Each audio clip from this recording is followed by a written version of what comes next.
Zerg, probably Zerg. So yeah. Okay, so this is the post-launch note thing, right? Update on the thing.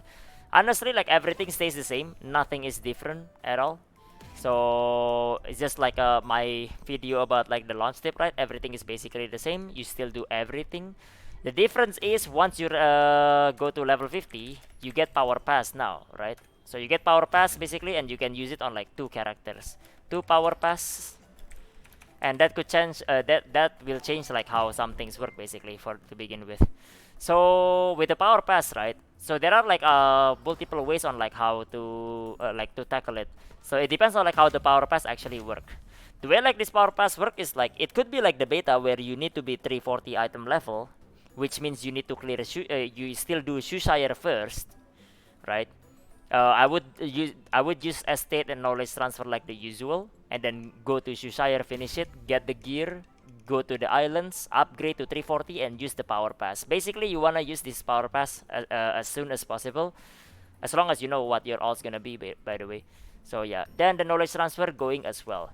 Another way that they can tackle power pass is that whenever you finish burn, you can do the power pass right away. That one is gonna be weird because like if you do that, then you will be able to power pass a character to skip through Shoeshire.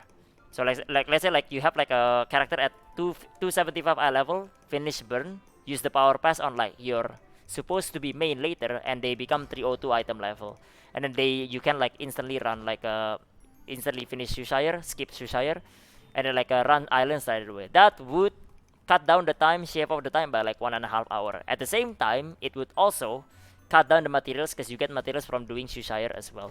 So probably, I think like even if you have power pass, the best way to do it is still to run Shoeshire manually. Even if you shave the time, I don't think it's worth because like you want the materials from doing Shoeshire manually.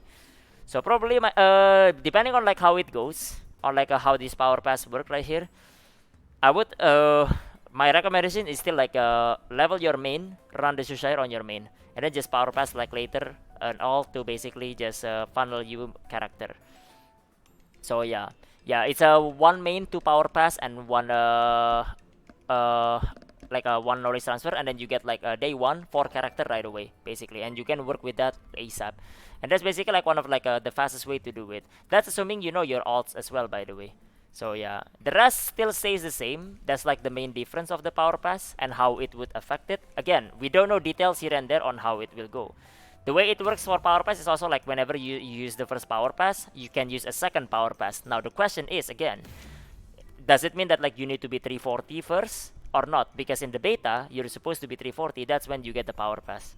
So we don't know about that yet. We need more details, but I guess we will know when we are doing it. Either way, you're gonna level 1 to 50, and then you will know how this power pass work anyway.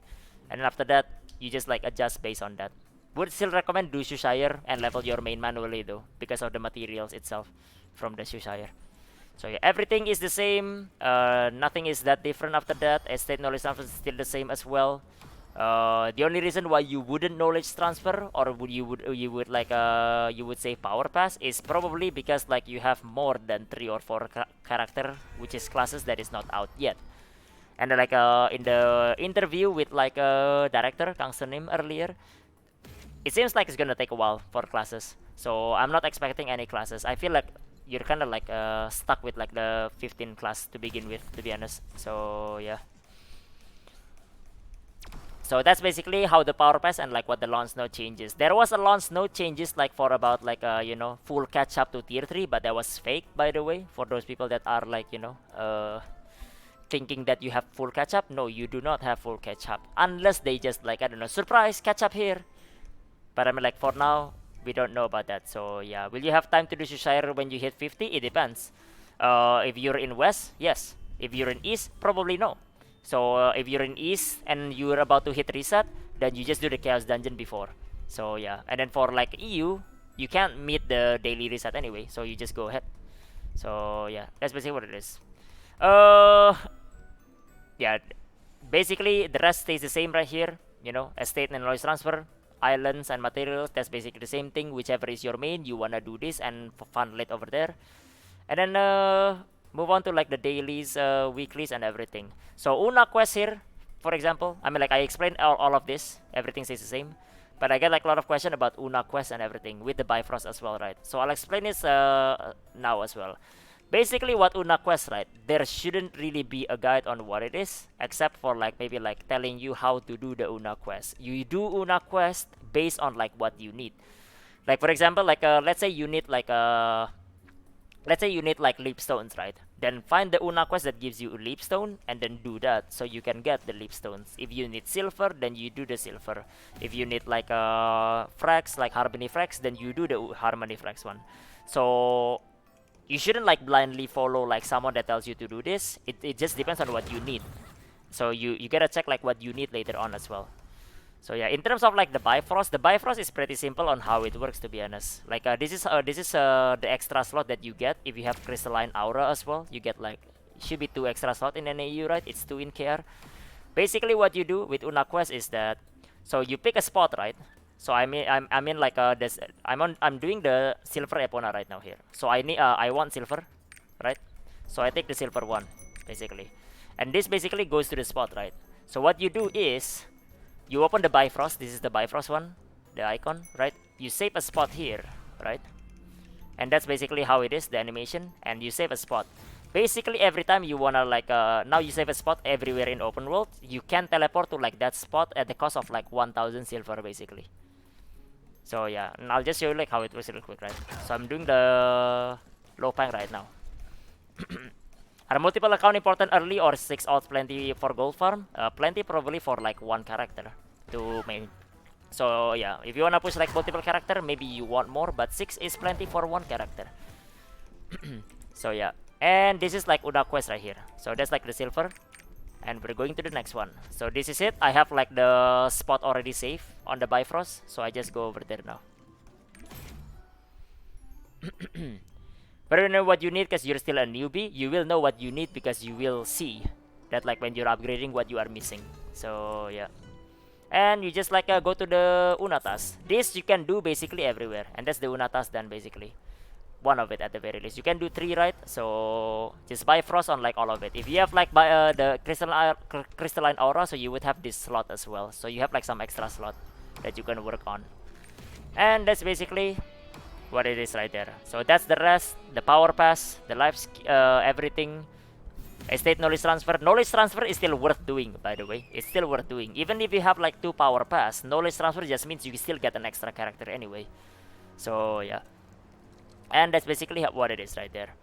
Oh yeah, actually I should touch up on that. On the power pass, right? People were asking like, you know, is it better to just like level an alt and then like power pass the main? Kinda, I guess, in a way, but again, Power Pass probably will skip Shoeshire, and you will lose the material from like doing Shoeshire manually, so that might not be good. It might save you time, but at the end, if like let's say you're losing like materials enough from Shoeshire to not reach tier 2, then you just wasted 1 day as well. So it's a gamble, kinda. So yeah, should all be the same class or okay to vary? It's okay to vary. Alright, but anyway, that's the extra tips after the post-launch notes right there. Everything stays the same. Only the power pass means you have like 4 character instead of 2 with knowledge transfer. You can even have 5 and 6, considering that the power pass can help you farm gold right away, including knowledge transfer. So you can get like 6 character within like the first 2-3 days. And yeah, if I'm gonna main in NA and I know what I'm gonna main, I would have 6 character on the 2nd or the 3rd day. So yeah, then after that I would just like stay still. But yeah, that's basically what it is for now. So yeah, that's basically the post launch note tips. So yeah. Alright. What's the power pass? Sorry, I got here right now. Maybe I should do that as well. Basically, power pass. So this is a lot of difference, right? Knowledge transfer and power pass. What is the difference between the two, right? Knowledge transfer requires 600 gold, 8 hours, and doesn't complete side quest. So that's basically what knowledge transfer is, right? Power pass is basically you do all 3 of those in one go, without like without any time spent. Instantly get it to 302 and everything. If you play the beta, you know how power pass works. That's basically what power pass is. It's a paid boost, but I mean like right now you cannot pay for boosts, right?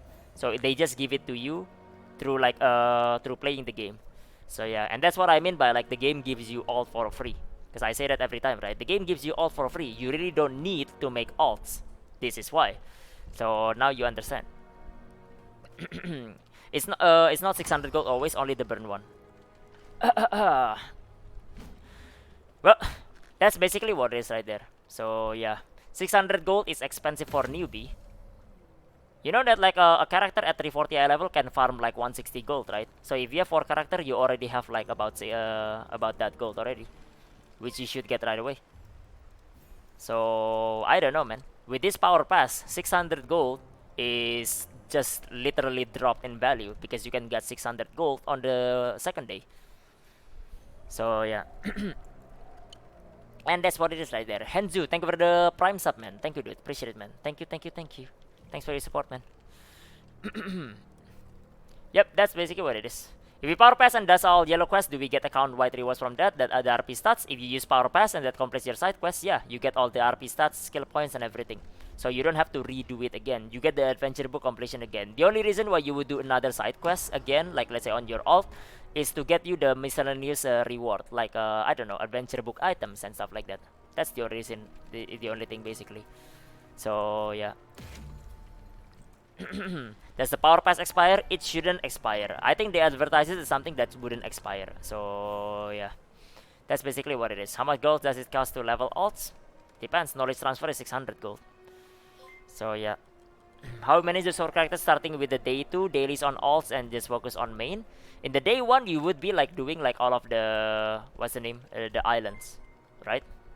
And then like after that you just do your main. Dailies on alts take like 30 minutes, dude. So yeah. So you focus on main, funnel everything to your main, but at the same time you do your alt dailies as well. Your main will soon reach tier 2. By the time your main reach tier 2, they do their own stuff in tier 2, you funnel your first alt into tier 2 as well. So the tier 2 alt later, like in the future, in the tier 2 alt, can funnel into your main again. One by one, you push everything to tier 3, up until 1340. Right, actually, I should like mention about that. 1340, right? So the main, the part like about like when your main is not on release, the part where like when your main is not on release, and then like you supposed to be like have like alt at 1340 to farm gold and material, that one like you can still do. The problem is right now, I feel like with the interview earlier, classes will come like pretty slow.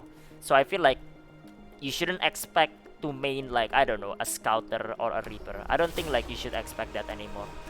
It's unfortunate, but I guess like I guess that's just how it is, man, you know. So yeah, nothing we can do about it. Well, that about wraps it up for the extra launch tips then. I think that I covered everything, so should be good now. Yeah.